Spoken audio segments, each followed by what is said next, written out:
સત્તાનપર road ઉપર ગઈ તારીખ 18/5ના રોજ એક લૂંટનો બનાવ બનેલો હતો, જેમાં આકામીના જે ફરિયાદી છે પોતે 8 લાખ રૂપિયા જેવી રકમ કલેક્શન કરીને લઈને આવતા ત્યારે પાછળથી એક સ્વિફ્ટ ગાડી જેમાં 3 ઈસમો ઉતરી અને સ્વિફ્ટમાંથી જે આકામીના ફરિયાદી છે એને એક્ટિવામાં ભટકાડી એની સાથે એને બળજબરીથી થેલો ઉચકી લઈ એમાંથી 8 લાખ જેવી રકમ લઈ અને ભાગી ગયેલા. જે કામે હાલ અત્યારે 3 આરોપી પકડેલા છે, જેમાંનો એક છે હેમરાજ ઉર્ફે હેમરાજ સોનરામ મેઘવાલ, જે રાજસ્થાનનો રહેવાસી છે.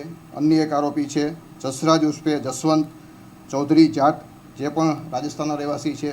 અને ત્રીજો આરોપી છે રિકેન ઉર્ફે ભૂદેવ સંજયભાઈ દવે, જે પણ લોકલ અહીંયા મોરબીનો રહેવાસી છે. આ ત્રણેય આરોપી પાસે અત્યારે રોકડ રકમ 1,55,000 રૂપિયા રિકવર કરેલ છે તથા 3 મોબાઈલ કિંમત ₹60,000નો મુદ્દામાલ રિકવર કરેલ છે. તથા આ કામે અન્ય જે આરોપી છે 2 આરોપી જેના નામ તપાસમાં ખુલ્યા છે એને પકડવાના બાકી છે. અન્ય મુદ્દામાલ પણ રિકવર કરવાનો બાકી છે, જેની તપાસ તાલુકા પીઆઈ ચલાવી રહ્યા છે. 3 છે એમનો એક ગાડી ચલાવતો પાછળ હતા, એક જણાએ રેકી કરેલી છે. એવી રીતના જુદા જુદા રોલ છે.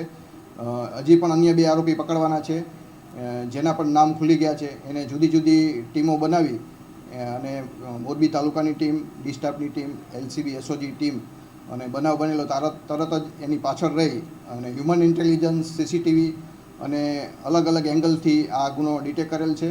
અને હજી 2 આરોપી છે એને પકડવાના બાકી છે. બંને આરોપી છે એમાં એક માંગીલાલ કરીને છે અને એક ધનારામ કરીને છે, જે 2 આરોપી પકડવાના બાકી છે. એ બંને પણ આ સાથે લૂંટમાં ભેગા જ હતા.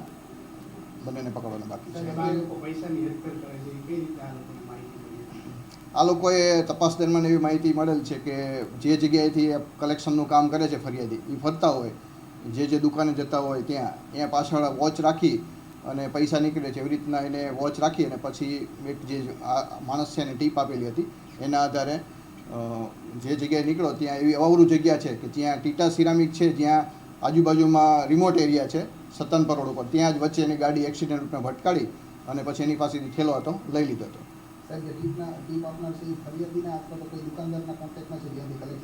ના, પણ એ નીકળતો તો કાયમી, એને ખબર હતી કે આ જગ્યાએ છે, એ આજુબાજુમાં તે પોતે ધંધાકીય અને આ પણ સિરામિકમાં કામ કરવાવાળા છે આરોપીઓ, એટલે વિસ્તાર અને લોકેશનથી માહિતગાર હતા.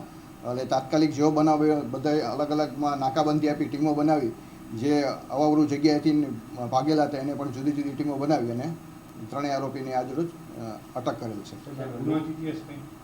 હજી એની ઇન્ટ્રોગેશન ચાલુ છે. આજે જે અટક કર્યા છે એની રિમાન્ડ મેળવી અને એનો શું ગુનાહિત ઇતિહાસ છે, ભૂતકાળમાં એના કોઈ ગુના છે એની પણ તપાસ, અન્ય કોઈ લૂંટોમાં કે ચોરીમાં કંઈ સંડોવાયેલ છે એની પણ તપાસ કરવામાં આવશે.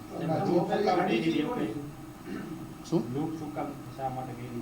લૂંટ તો પોતાની આર્થિક જરૂરિયાત હોય એટલે બધા ભેગા થઈને પ્લાન કર્યો, પૈસાની જરૂરિયાત એટલે લૂંટ કરેલ છે.